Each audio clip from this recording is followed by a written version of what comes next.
Nós estamos estudando Hebreus 13. Hebreus 13, e o trecho nosso é Hebreus 13, versículos 1 a 6. Esse é o nosso texto maior, né? Eu vou ler então novamente Hebreus 13, de 1 a 6, para que os irmãos mantenham na superfície da memória o assunto que estamos tratando aqui. Então é assim, Hebreus 13, de 1 a 6, na ARA. Seja constante o amor fraternal. Não negligencieis a hospitalidade, pois alguns, praticando-a sem o saber, acolheram anjos. Lembrai-vos dos encarcerados, como se presos com eles, dos que sofrem maus tratos, como se com efeito vós mesmos em pessoa fosseis os maltratados. Digno de honra entre todos seja o matrimônio, bem como o leito sem mácula, porque Deus julgará os impuros e adúlteros. Seja a vossa vida sem avareza. Contentai-vos com as coisas que tendes, porque ele tem dito: de maneira alguma te deixarei, nunca, jamais te abandonarei. Assim, afirmemos confiantemente: o Senhor é o meu auxílio, não temerei. Que me poderá fazer o homem? Então esse é o nosso trecho aí, que temos estudado. Já estudamos os versículos 1, 2 e 3. Nós estamos dizendo o seguinte aqui, estamos falando o seguinte, que existe nesses 6 versículos 3 temas ligados à vida dentro da nova aliança. Os irmãos devem se lembrar que o autor de Hebreus continuamente ele faz contraste entre a antiga aliança, que é a aliança do Sinai, da lei mosaica, e a nova aliança, que é, por assim dizer, a aliança do Calvário, né? A aliança do sangue de Cristo. E nós aprendemos, e eu tenho frisado isso bastante, que a nova aliança, ela foi prometida a Israel. Nos profetas, nós temos ênfase muito grande dada a isso, especialmente Jeremias e Ezequiel. Eles falam bastante sobre a nova aliança. E a nova aliança, de acordo com Jeremias e Ezequiel, era algo prometido para o futuro, para a nação de Israel. E envolvia promessas nacionais, ainda envolve promessas nacionais de posse da terra, aliás, de posse pacífica e perene da terra. É interessante isso, olhar lá. A nova aliança promete isso, a posse pacífica e perene da terra, coisa que Deus prometeu a Abraão e nunca cumpriu, não é verdade? Abraão teve a terra que ele prometeu? Não. Jacó teve? Não. Jacó, quando estava sonhando em Betel, Deus falou: o lugar onde você está deitado será seu. Foi dele? Não. Deus mentiu? Claro que não. Então o que acontece aí? Nós sabemos que haverá o tempo em que essas promessas vão se cumprir, quando os profetas apontam a nova aliança. Na nova aliança, Israel terá posse tranquila, segura e perene da terra. E essas promessas todas então se cumprirão. Mas existem promessas na nova aliança que são diferentes disso. São promessas que envolvem, por exemplo, a habitação do Espírito Santo nas pessoas, a mudança de coração, escrever a lei no coração das pessoas, e o perdão de pecados. Essas coisas Deus prometeu também à nação inteira de Israel, dizendo assim: olha, quando eu fizer uma nova aliança com esse povo, eu vou colocar o meu Espírito em vocês, eu vou lavar vocês e vocês ficarão livres dos seus pecados, e eu vou escrever a minha lei no coração de vocês. Ele prometeu isso à nação inteira. É por isso que Romanos 11 fala que quando Cristo voltar, todo Israel será salvo. Por que todo Israel será salvo quando Cristo voltar? Porque tem que cumprir a nova aliança. em que ele vai fazer essa transformação no nível nacional. Mas o que aconteceu? Quando surgiu a igreja, em Atos 2, o que aconteceu? O apóstolo Paulo e os profetas receberam uma revelação nova. Naquela época tinha revelação nova, né? Hoje não tem mais apóstolo nem profeta. Mas na época dos apóstolos tinha revelação nova. E o apóstolo Paulo trouxe essa revelação nova quando ele escreveu aos Efésios, por exemplo. Ele fala, olha, nós, apóstolos e profetas, recebemos uma revelação que foi oculta das gerações passadas. Que revelação vocês receberam, apóstolo Paulo? Que revelação é essa que vocês, apóstolos e profetas, receberam e que não foi conhecida de gerações passadas? O apóstolo Paulo responde, olha, a revelação é a seguinte: os gentios, por meio de Cristo, são coherdeiros das mesmas promessas. Aí, né, os gentios caíram de costa, né? Sem contar os judeus, né? Também deve ter caído de costa também. Meu Deus, que isso? É isso aí. Em Cristo, os gentios entram para a nova aliança. Olha que coisa maravilhosa. É lindo isso, é uma surpresa. Os judeus incrédulos ficaram meio com raiva, porque eles queriam exclusividade, né? Mas os judeus crentes e os gentios, que depois souberam disso, se alegraram com isso. Então é muito lindo isso tudo. E aí o autor de Hebreus, ele fala sobre essa nova aliança e tudo mais. E aqui então, chegando então aqui, nesse ponto, ele mostra como que é a vida do homem, do crente, ou judeu, ou não judeu, que entrou para essa nova aliança. Nós sabemos, esses homens, quando nós estudamos o Novo Testamento, nós sabemos que essas pessoas já desfrutam de algumas promessas da nova aliança. Por exemplo, Espírito Santo habitando na gente, já se cumpriu? Já se cumpriu. O apóstolo Paulo fala que todo mundo que é crente é selado com o Espírito Santo da promessa. Hoje, na minha devocional de manhã, nós estudamos isso. É que vocês estavam dormindo na hora e não assistiram a devocional. Mas hoje pela manhã, eu falei sobre isso, que o Espírito Santo é dado a todo aquele que crê no Evangelho. Então, isso já se cumpriu. É um aspecto da nova aliança que já é parte daquilo que nós desfrutamos. O que mais? Perdão de pecados. Nós já temos perdão de pecados? Já. Transformação do coração. Nós já temos isso? Já. São elementos da nova aliança que era prometido aos judeus e que se estendeu aos gentios por meio de Cristo. Então, tudo isso acontece com o gentio, ou com o judeu, quando ele crê em Jesus, esses elementos da nova aliança entram nele. Ele passa a desfrutar disso. E aí vem a perguntinha, como que é a vida dessa pessoa? Como que é a vida da pessoa em que o Espírito Santo habita? Como é a vida da pessoa que recebeu perdão de pecados? Como é a vida da pessoa que tem um coração diferente? E aqui o autor de Hebreus lhe mostra algumas coisas. Primeiro, é um homem que se envolve na prática do amor fraternal. E aí nós vimos isso nos versículos 1 a 3. Olha lá, seja constante, amor fraternal. Para que ele está falando aqui? Para incrédulo? Claro que não.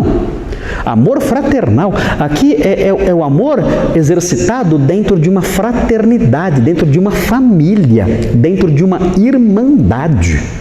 Não é? Aqui não é conselho para incrédulo. Se eu for falar isso aqui para incrédulo, não vai me entender. É falar mandarim. É falar mandarim com uma minhoca. O cara não vai entender nunca. Então, isso aqui são orientações dadas às pessoas dentro da nova aliança. O amor fraternal. E aprendemos isso no versículo 1, 2 e 3. Então, o homem dentro da nova aliança, ele se envolve na prática do amor fraternal. Espera-se isso dele. Espera-se que o homem dentro da nova aliança tenha essa marca. Ele pratique o amor fraternal. E a segunda marca? Vem agora, vamos estudar hoje. A segunda marca qual é? Está no versículo 4. Qual é a segunda marca? Ele confere ou ele concede a honra devida ao matrimônio. Olha que interessante, parece que mudou de assunto, né? Está falando de amor fraternal, de repente vira, agora é matrimônio. Então, é interessante aqui, é um outro aspecto da vida nova, da vida sob a nova aliança, que o autor de Hebreus destaca agora aqui. De repente, ele fala sobre isso, ele introduz esse assunto. do nada. Ele fala, olha, vocês que são crentes, judeus que são crentes, já estão desfrutando de vários aspectos da nova aliança, vocês devem se lembrar que a vida nova envolve a honra devida ao matrimônio. O matrimônio tem que ser honrado entre vocês. Então veja aí, olha como começa o versículo. O versículo começa dizendo assim, digno de honra. É assim? É, digno de honra, né? Digno de honra entre todos seja o matrimônio. Na língua grega, ficou mais curtinho. Na língua grega é assim, ó. Tímios. Tímios foi traduzido como digno de honra. É mais curtinho, tímios, né? Uma palavra só. Mas pegaram a palavrinha tímios e traduziram como digno de honra. E aí fala assim, tímios rogamos. O que é gamos? O que é gamos? Já ouviram falar de poligamia? Monogamia. O que é gamos? Casamento. Então é assim, ó. Tímios rogamos. Bem curtinho. Digno de honra seja o matrimônio. O português é complicado, né? Olha, quanta palavra falar uma coisa. 3 palavras. Tímios rogamos. Só isso. Né? Digno de honra seja o matrimônio. Tímios rogamos. Então começa assim a ordem.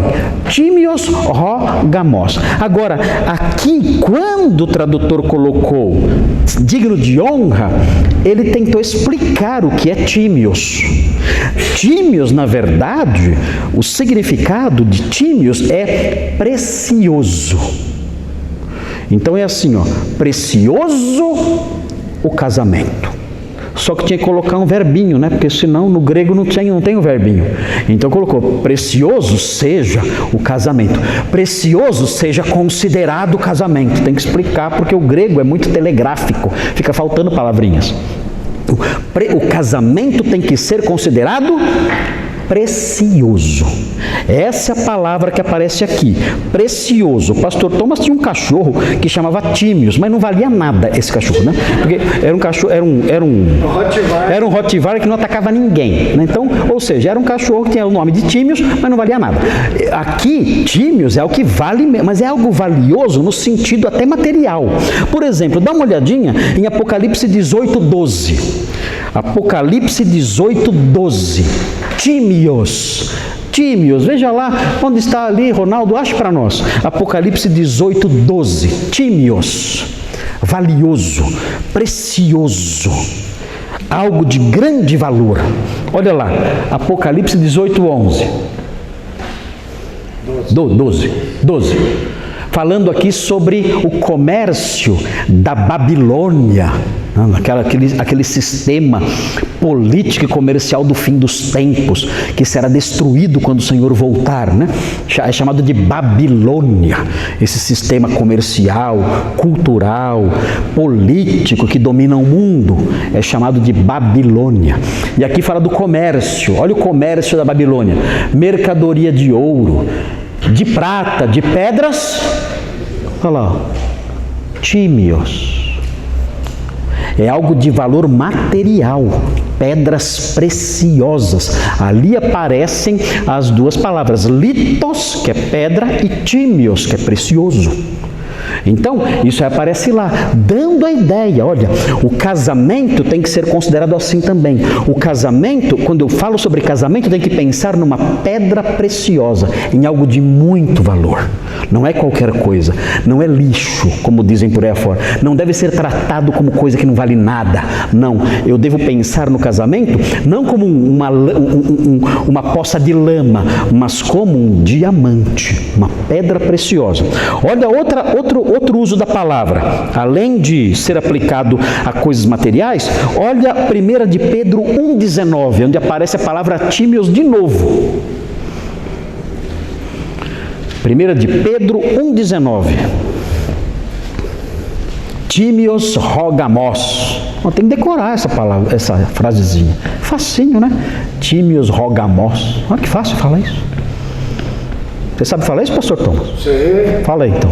Tímios rogamos. Aê, acertou, miserável. É isso aí. Tímios rogamos. Vamos falar juntos? Vamos falar grego juntos? Vamos. Tímios rogamos. Olha aí, que bonito. Olha, estão falando em línguas já na igreja, né? Isso é bom falar em línguas. Vai falar língua de verdade, né? Não com essas invenções bobas que há por aí. Está lá já? Está? Vamos ver então. 1 de Pedro 1,19. Vamos ver se vocês acham onde está o tímios aqui. Vamos ver. Mas, falando que nós não fomos resgatados por ouro ou prata do fútil procedimento que nossos pais nos legaram, mas pelo precioso sangue como de cordeiro sem defeito e sem mácula, o sangue de Cristo. Onde está a palavra tímios aí? Quem achou? Precioso, precioso. O aimatos, aima é sangue, aima. Tímios, o sangue precioso. Aqui já não é valor material, né? Aqui é um valor, qual é isso? É um valor espiritual, é um valor imaterial. Mas qual o tamanho desse valor? Meu Deus, não dá para medir. Qual é o valor do sangue de Cristo? Não tem como comparar. Então é importante observar isso.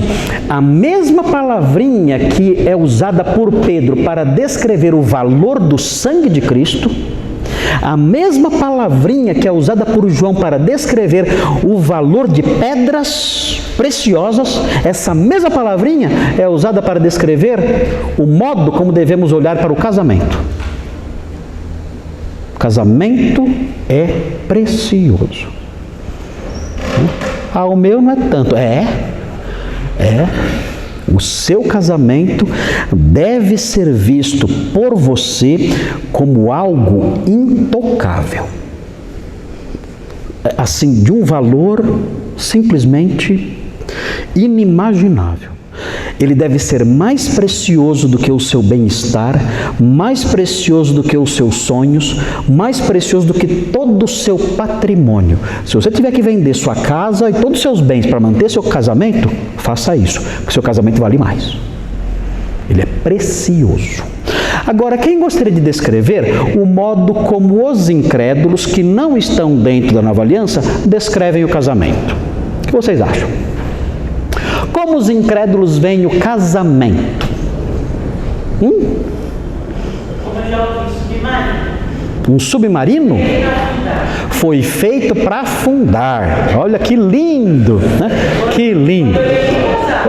Falaram isso para você, olha só que lindo, hein? Olha só que conselho animador, né? Você olhou para o William e pensou no submarino. Não era, foi que criou na sua cabeça, né? Olha aí, não pode. Isso é a mentalidade de quem? Dos incrédulos. Os incrédulos pensam assim. Né? O casamento não vale, não. O casamento é absolutamente descartável. Então, qual é o valor de algo descartável? Pense em algo descartável. Dá um exemplo de algo descartável. Esses copinhos de café são descartáveis? São, né? Quanto custa um copinho de café? Esses copinhos que a gente usa aqui na igreja, quanto custa? Se você tiver que comprar é muito caro? Um copinho só, um copinho. Um copinho? 2 centavinhos, mais ou menos? Porque você compra de pacotão, né? Um copinho assim, é descartável. Lá você nem pensa. Tanto é que tem gente que pega 5. Bebe um, joga fora, bebe outro, joga fora. Em vez de usar um copinho só, né? Usa 18. Porque aquilo não vale nada. Não vale nada aquilo. Então é descartável. O casamento é visto pelo mundo lá fora como algo assim, como um copinho de café usado. Não vale nada. Quando o copinho de café não foi usado, ainda vale alguma coisa. Mas depois que foi usado, meu Deus, aí que não vale nada mesmo. Então o mundo vê assim. O mundo olha para o casamento como algo que não vale nada. É muito fácil jogar o casamento no lixo, é muito fácil. Os jovens entram no casamento já pensando que ele não vale nada, já pensando assim, se eu tiver que divorciar, não tem problema, eu divorcio logo e parto para outra. Essa é a mentalidade do mundo. Essa não é a mentalidade do homem dentro da nova aliança, não é. Dentro da nova aliança, o casamento é uma joia preciosa e ele protege isso. ele coloca isso dentro de um cofre e tranca, e guarda, e cuida, e protege, e faz de tudo para não perder aquilo, porque aquilo é precioso demais. Essa é a mentalidade do homem dentro da nova aliança. Você não vai dizer isso para um homem lá de fora. A pessoa incrédula não vai entender isso nunca. Então, olha como nós somos de outro planeta, não somos? Somos de outro planeta. Nós somos de outro planeta.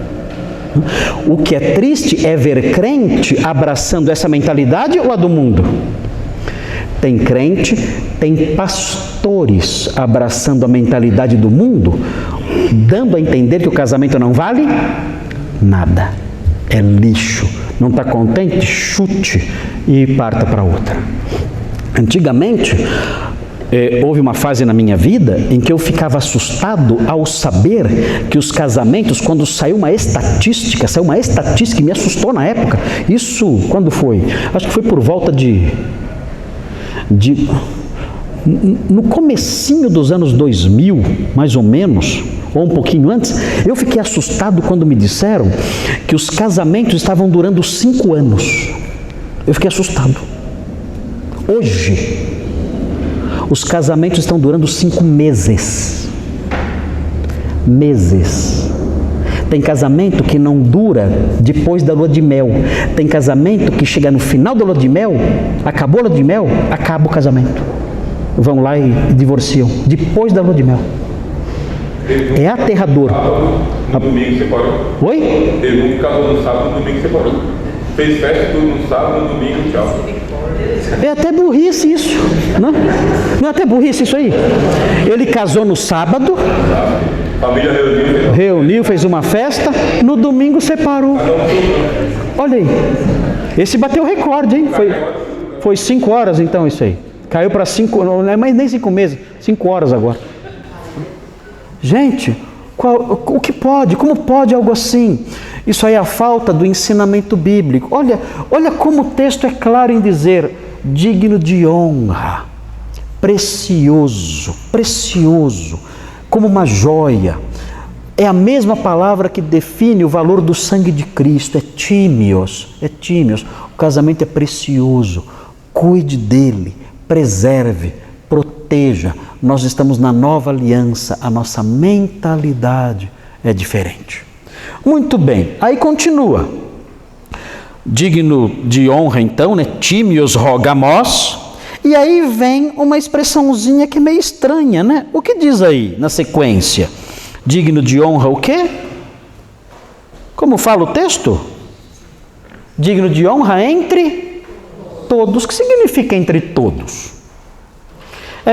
E essa expressãozinha entre todos, ela é meio intrigante, porque não dá para saber exatamente o significado dela. Existem algumas possibilidades. Eu vou falar para vocês aqui quais são. Pode significar entre todas as pessoas.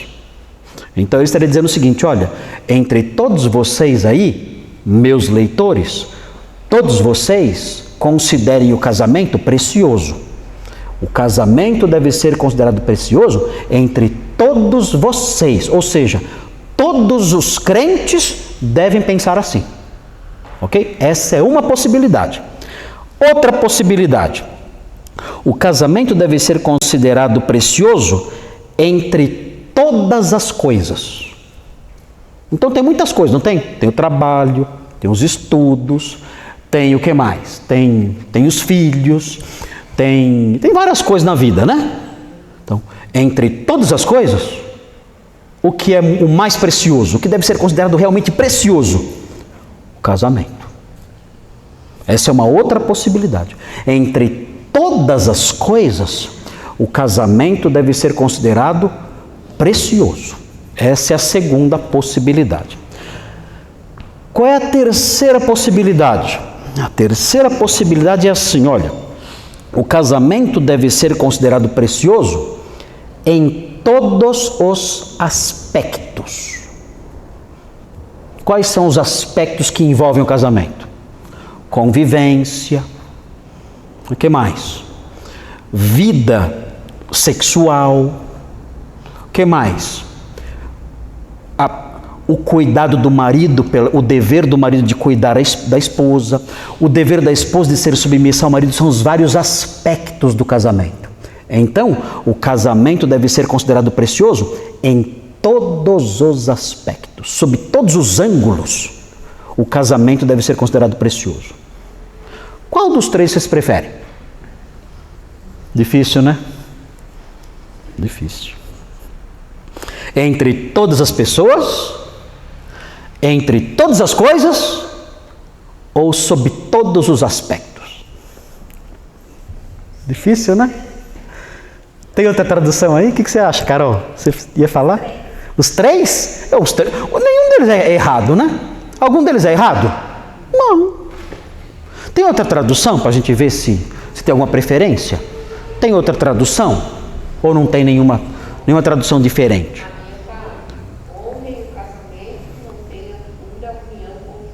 Ah, mas ele pulou a frase então. Ele só colocou honrem o casamento? Não falou... então ele não traduziu a parte que fala entre todos. Essa expressãozinha, ele não traduziu. Esperto, hein? Ele pulou. Que tradução é essa aí? Olha que safado, hein? Ele pulou. Pilantrinha, né? Ele evitou a treta. Muito bem. Qual que é esse aí? Não entendi. Não, mas onde está entre todos? Está entre todos aí? Entre todos. Entre todos? Todos matrimônios. Então ele preferiu pessoas. Tem outra tradução? Não? O casamento deve ser honrado por todos. Olha lá, então aí, NVI. Não sei, a impressão que dá, né, é que o sentido mais natural parece ser entre todas as pessoas, né? Não parece ser o mais natural? Acho que parece ser o mais natural. Ou seja, crentes, todos vocês, todos, sem exceção. Até o Júlio, o Thomas e o Rubens, todos. Né? Sem exceção. Vocês têm que honrar e tratar o casamento como precioso. E os solteiros também? Os solteiros também? Todos. Os jovens também? Todos. As viúvas também? Todos. Todos têm que tratar o casamento como algo precioso. Todos, sem exceção. Então a tradução fala, todos devem honrar o casamento. Qual que é essa aí? BLT. BRT? BLT? Bíblia na linguagem BLT? Todos devem honrar o casamento. Maridos e esposas devem ser fiéis uns aos outros. Nossa, Júlio, que viajada assim. Isso aí já é uma paráfrase, já não é uma tradução, porque aí não fala de marido e esposa, nada. Né? Mas é interessante, né? O entendimento dele é que a expressãozinha significa pessoas, né? Eu não sei, a minha impressão pessoal é que significa todas as pessoas. Todos aí na comunidade, jovens, moças, adolescentes, solteiros, casados, viúvos, todos devem ver o casamento como algo precioso. Não deve ser a visão de uma pessoa só. Eu vejo assim, não. Todos devem considerar o casamento precioso. Sim. Eu penso assim, como sequência do texto, se fosse naquela última opção de todos os aspectos, ele talvez não sequenciaria com o bem como um leite sem mácula, ou seja, ele não evidenciaria um aspecto. Ele não ia focalizar um aspecto só, né? De fato, é legal. Olha, você tem uma boa leitura. Isso aí é raro, isso aí. Perceber isso, né? O que a Vivian percebeu agora é porque ela é professora, então essas coisas aí ela tem um feeling para isso, mas realmente isso faz todo sentido. Se ele quisesse falar sobre todos os aspectos, ele não teria focalizado um só. Viram a pegada dela? Isso aí é hermenêutica, isso aí, pensar desse jeito. Parabéns, Vivian, continuar sendo professora, viu? Muito legal isso aí. Se ele tivesse pensado em todos os aspectos, por que ele focalizou um só? O leito conjugal, como ele fala depois. Então, olha que legal isso aí. É legal ver vocês, né, funcionando assim. É tão legal, porque é resultado da gente ficar, né, trabalhando com o texto, a gente vai aprendendo essas coisas, né? Muito bom. E aí vem então essa parte que a Vivian mencionou aí. Olha lá. digno de honra entre todos seja o matrimônio, rogamos, né? Bem como o leito sem mácula. Que expressão curiosa essa, né? O que é leito? Leito. O que é leito? Cama, né? Cama. No grego é a palavra coite. Coite. Já ouviram essa palavra em português parecida? Sim. Qual palavra em português é parecida com isso? Coito. Coito.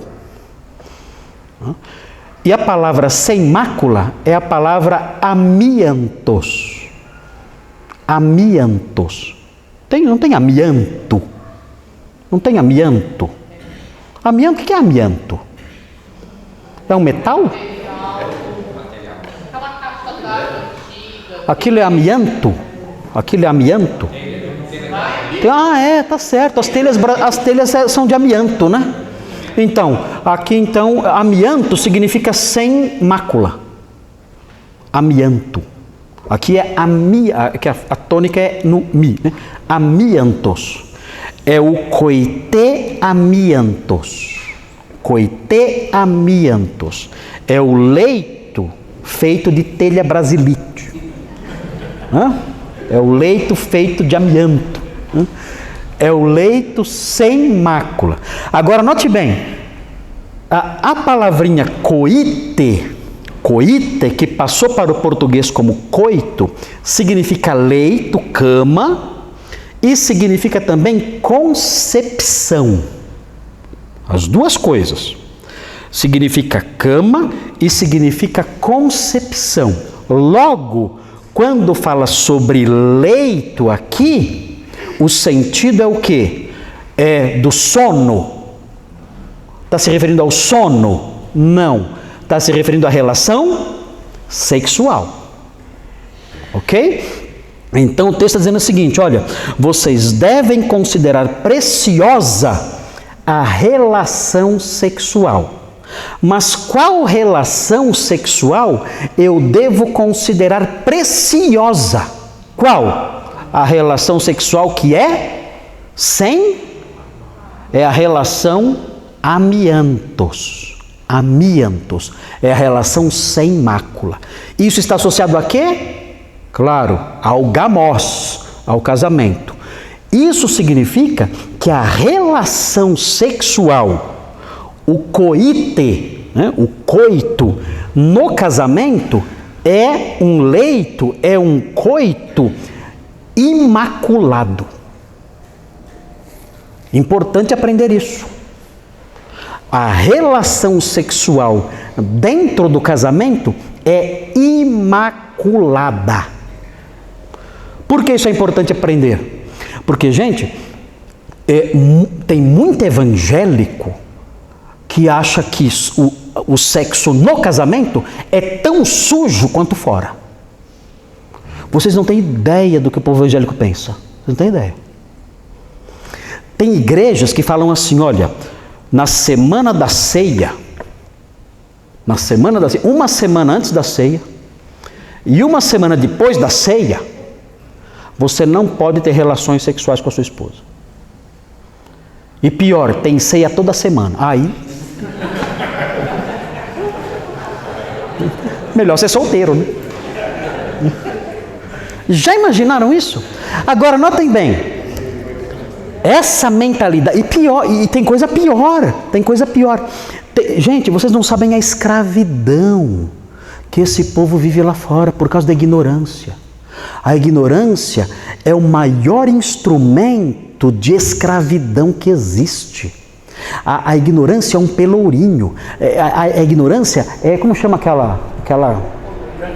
Oi? Que coloca aqui assim, prendia os escravos antigamente, como que é aquilo? Aquela coleira, aqueles grilhões que prendia a pessoa num pedaço de pau e judiava da pessoa. Aquilo, a ignorância é aquilo. Assim, nós sabemos de igrejas que dizem coisas. Eu soube de um casal, queridos, eu aconselhei esse casal, ele era de uma outra igreja. O pastor disse que eles não podiam dormir sem estar de calça comprida, de pijama, de camisa. Eles não podiam dormir juntos com roupas íntimas. Eles não podiam.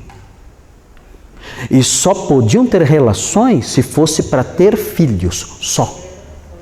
E na semana da ceia, não podia uma semana antes e uma semana depois. Gente, eles não tinham vida de casal. E era um casal novo. Um casal novo.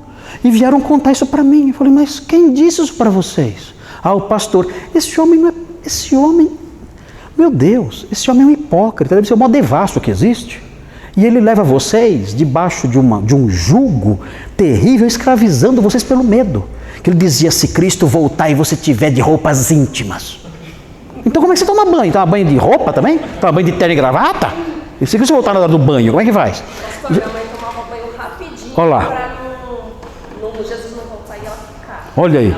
E aí se ela volta, vai para o céu de banho mal tomado. Né? Vai para o céu de banho mal tomado. Então, gente, são coisas... Não é uma escravidão isso? Isso não é uma escravidão? Essa escravidão vem do quê? A gente dá risada. Porque e tem que dar risada.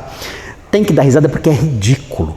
Mas, gente, há pessoas, e não são poucas, são muitas pessoas que são escravizadas porque não conhecem a verdade. Agora, digam para mim, um casamento assim, dura, o que vocês acham?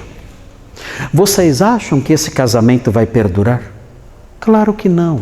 Vocês acham que haverá infidelidade? Claro que haverá infidelidade. O apóstolo Paulo proíbe, ele fala, olha, não vos priveis um ao outro, salvo por mútuo consentimento, por um período curto de tempo, para que Satanás não tente vocês na área do domínio próprio. Paulo fala isso, é perigoso um casal se abster, se privar um ao outro, é perigoso é perigoso que isso induza uma das partes do casamento a seguir na direção da imoralidade, do adultério. É muito perigoso. O casamento existe para que eu seja protegido disso. Por isso, Deus santificou o casamento. E Ele disse, olha, o casamento é precioso como um diamante, tem um valor espiritual sem tamanho, é preciosíssimo. E as relações sexuais dentro do casamento são amiantos, elas não têm mácula, elas são preciosas e não têm mácula. Deus santificou essas relações. Vocês podem, casais casados, vocês podem viver uma vida sexual dinâmica, ativa, constante, realizadora, alegre, feliz, porque Deus santificou o leito do casal.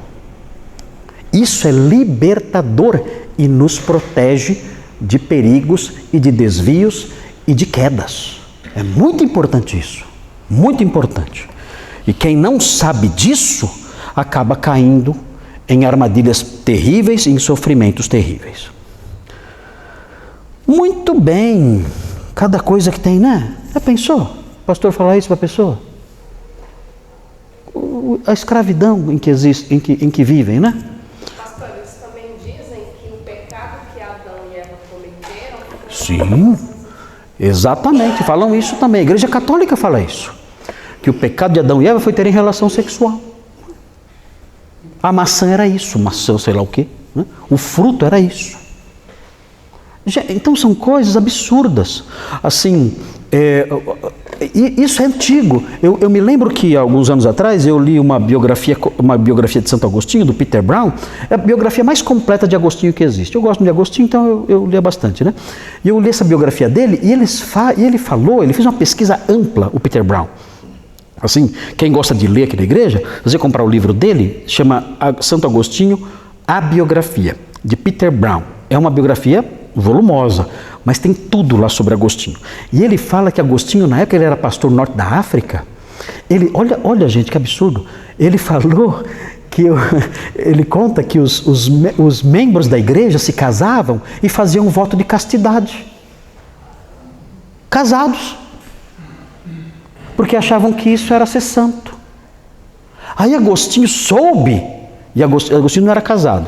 Agostinho soube e falou, não, chamou os casados e disse, não, vocês não devem fazer isso. Que história é essa?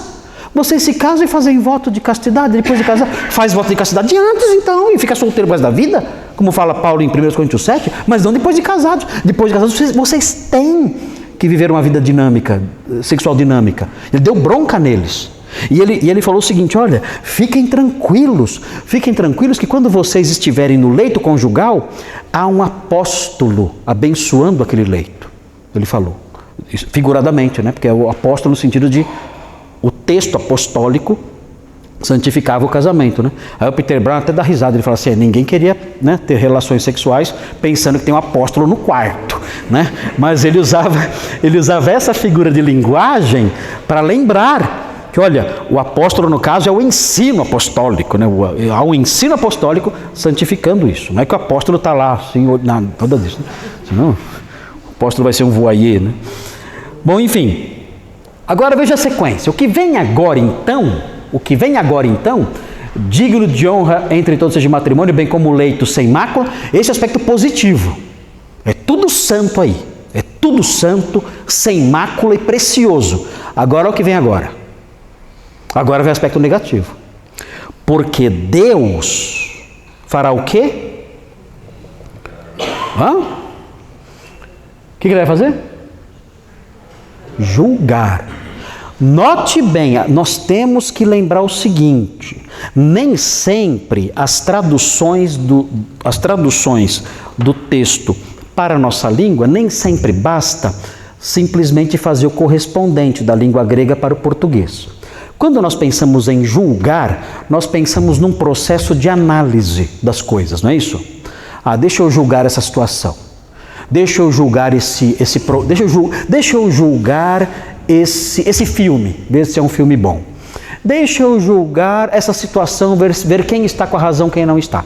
Deixa eu julgar esse comportamento, analisar esse comportamento para ver quem está certo. Na nossa cabeça, julgar é analisar. E está correto. Agora, na cabeça dos escritores do Novo Testamento, julgar é analisar e condenar. Aí que pega. Na cabeça do escritor neotestamentário, julgar é analisar e condenar. Quando eu emito uma sentença condenatória, eu julguei. E é o que acontece aqui. Quando eu falei de julgará, implícito no verbo julgar, que é o verbo crino, implícito nesse verbo está a ideia de condenação. Ele vai condenar os impuros e os adúlteros. Vamos então ver aí quem são estes aí. Quem são os, onde está lá? Impuros. Eu vou ler a palavrinha em grego para vocês saberem quem é o impuro. Vocês vão saber porque vocês já estão cansados de ter contato com a língua grega aqui. Os impuros aqui são os pornoi. Porco? Não. A palavra é porco também, no sentido figurado, né? Mas a palavra remete a outra palavra em português. Não remete? Quem são os pornoi? O que é pornográfico? Pornoi, ou porneia, é imoralidade. Em que campo? No campo sexual. Por isso tem a palavra pornografia. Pornos é o homem impuro. Aqui, está traduzido como impuro, mas é o impuro no campo sexual. Esse é o pornos. No plural é o pornoi. Então, os impuros no campo sexual. Abrange o quê? Abrange tudo. Tudo. Qualquer tipo de atividade sexual fora do leito amiantos, do leito sem mácula, é pornos. Qualquer atividade. Qualquer coisa que você faça no campo sexual, fora do coite amiantos, do leito sem mácula, é pornos. É impureza sexual. Mas aí vem outra palavrinha, que é a palavrinha, foi traduzida ali, impuros e... Aqui, adúltero é mais específico. Quem é o adúltero? É o pornos que é casado. Ok? Se o pornos é casado, então ele se torna o quê? Adúltero.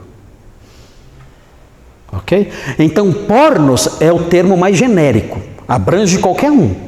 Um adolescente solteiro, ele pode acontecer dele ser um pornos? Pode. Pode acontecer de um adolescente de 13 anos, solteiro, ser um pornos. Alguém imoral no campo sexual. Agora, ele pode ser um adúltero?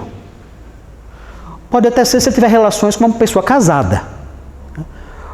Mas para ser adúltero tem que ter alguém casado envolvido na relação. Para que haja adultério, uma das partes tem que ser casada. Então é terrível isso. Aqui então, o autor bíblico, ele usou duas palavras, mas se ele usasse uma só, já seria suficiente. Porque a primeira é abrangente, mas ele usou as duas. Ele falou assim, olha, Deus vai condenar toda pessoa imoral, solteiro, casados, qualquer pessoa imoral, Deus vai julgar e vai emitir uma sentença condenatória. Pesado isso? Pesado. O homem que está debaixo da nova aliança não tem que ter medo, porque ele faz o quê? Ele considera o casamento precioso. E ele só se envolve no leito sem mácula. A vida sexual dele é santa, é pura, é preciosa. Então ele vive em segurança. Agora o homem que é pornos, e o homem que é moikos, que é o adúltero, este aí não, este corre perigo. Olha o que diz aqui, é interessante. A impureza sexual aparece em Efésios 5:5. Ronaldo, mostra Efésios 5:5, só para ter uma ideia aí de como aparece, como esse termo é usado. Mas depois eu tenho um resuminho, em 1 Coríntios, a gente termina aqui. Sabei, pois, isto, nenhum incontinente ou, olha lá, impuro. Que impuro é esse? É o pornos.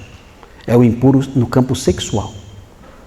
Ou avarento, ou idólatra, ou avarento que é idólatra, tem herança no reino de Cristo e de Deus.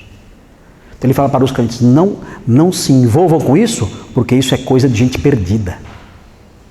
Não se envolvam com essas coisas, porque isso são coisas de gente que não conhece a Deus. Não tem nada a ver com vocês. Agora, Ronaldo, veja lá 1 Coríntios 6, 9 e 10. 2 versículos só, para a gente terminar aqui, que já são 9 horas já. 1 Coríntios 6, 9 e 10. É um resuminho de tudo. É um resuminho. Olha lá. Ou não sabeis que os injustos não herdarão o reino de Deus? Não vos enganeis. É tão legal essa frasezinha. Sabe por quê? Porque geralmente as pessoas tentam se enganar. Dizendo o quê? Não, isso aí é normal. Isso é normal. Então está todo mundo lascado. Exatamente. Está todo mundo aí fora. Não tem esperança nenhuma. Pode esquecer. Do jeito que está aí fora, realmente está todo mundo lascado. Se isso aqui for verdade, senta e chora. Porque o mundo lá fora, meu Deus, acabou. E o texto fala, não se enganem, Porque a nossa cabeça tende a ser indulgente demais. O que é indulgente? O que é indulgente? A nossa cabeça é muito perdoadora. Indulgente é isso. Nós concedemos indulgência. Nós somos muito perdoadores nesse campo. Nós dizemos, isso não é nada. Isso é coisa normal. Isso é da idade. Isso é da cultura. Isso é comum, é da pessoa. A carne é fraca. Nós somos indulgentes demais. Deus, Ele entende. Não, e aí o apóstolo Paulo alerta, não se enganem. Não fiquem repetindo na cabeça de vocês mentiras. Não façam isso. Ele diz, não vos enganeis, nem impuros, olha lá, pornoi. Nem impuros, nem idólatras, nem adúlteros, nem efeminados, nem sodomitas, nem ladrões, nem avarentos, nem bêbados, nem maldizentes, nem roubadores herdarão o reino de Deus. Isso aqui é um resuminho do que Hebreus fala. Deus julgará essas pessoas e condenará. Eles não vão herdar o reino de Deus. Ou seja, Paulo escreve isso para os crentes por quê? Dizendo, olha, se você faz isso e está na igreja, é bem possível que você não seja crente. Porque pessoas desse tipo não vão herdar o reino de Deus. Pessoas desse tipo não tiveram o coração transformado. Então, se você faz isso e está na igreja, não se engane. Você não é o herdeiro do céu. Ou é esse o problema, ou você é crente, mas está se deixando levar pelo engano. E é preciso, então, arrependimento. Pode acontecer de um crente viver um período assim? De acordo com o exemplo dos coríntios, pode acontecer, mas por pouco tempo. Os coríntios, alguns deles fizeram isso ao longo de 1 ano e meio, 2 anos no máximo. No máximo. E se arrependeram. Se arrependeram. Agora, se você vive assim, a vida inteira, esse é o seu modo de vida, desculpe. Aí não dá não. Aí esse versículo aqui é uma sentença de morte eterna. Mesmo estando na igreja. Se esse é seu modo de vida, anos e anos, conhecendo o evangelho e vive assim, desculpe. Você não vai herdar o reino dos céus. Não vai herdar. Esqueça. Não se engane. Não vos enganeis. Você não vai herdar. Isso aqui é uma marca da incredulidade. É uma prova de que você não pertence à nova aliança.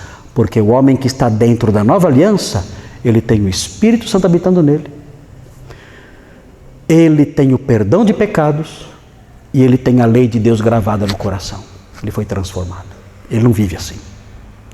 Se ele viver algum tempo assim, ele faz isso por um tempo curto e quase morre de remorso e de desespero se fizer isso aqui. Se ele fizer isso por um tempo curto, ele apodrece por dentro, como aconteceu com Davi. Davi falou assim, olha, enquanto eu calei o meu pecado, os meus ossos apodreceram dentro de mim. É assim que ele se sente. Enquanto o meu pecado esteve comigo, eu apodreci. Dentro de mim eu apodreci. Ele sentiu isso. Então ele logo abandonou o pecado dele, de adultério. Assim é o crente que cai numa coisa dessa. Agora a pessoa que vive assim, não. Esse não herdará o reino dos céus. Esse não é crente. O coração dele não foi transformado. Não tem o Espírito Santo. Ele não é da nova aliança. Se ele é da nova aliança, ele pode ter momentos de fraqueza, se arrepender e nunca mais voltar para isso. Abandonar de vez. E aí seguir em frente, considerando o matrimônio precioso e se afastando de todo tipo de impureza nesse campo. Muito bem, muito bem. Na próxima semana, nós vamos ver o último traço do homem que está dentro da nova aliança. Qual é o último traço? Ele toma cuidado com a avareza. Quem aqui é avarento? Levanta a mão. Ninguém? Ok. Então, o homem dentro da nova aliança, ele é cuidadoso nesse campo. Ele é cuidadoso com a avareza, ele toma cuidado com a avareza. A avareza pode virar idolatria. Ele viver só para o serviço dos bens materiais, tudo. Sacrifica até a família, só para ter dinheiro. Então nós vamos aprender como é o homem na nova aliança nesse campo. Vamos orar pelo que agora então? Pelo que vamos orar? Vamos orar pelos casados da igreja, né? Vamos orar pelos casados da igreja, né? Vamos orar. Simone quer louvar a Deus pelo seu casamento? Não? Deu risada e não falou nada, né? Deixa para lá.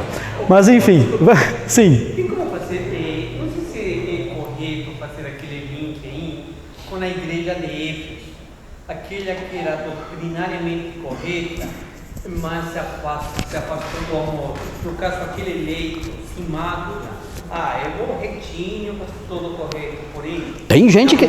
Tem. E aí, Tem gente que na doutrina é perfeito e tem 2, 3 amantes.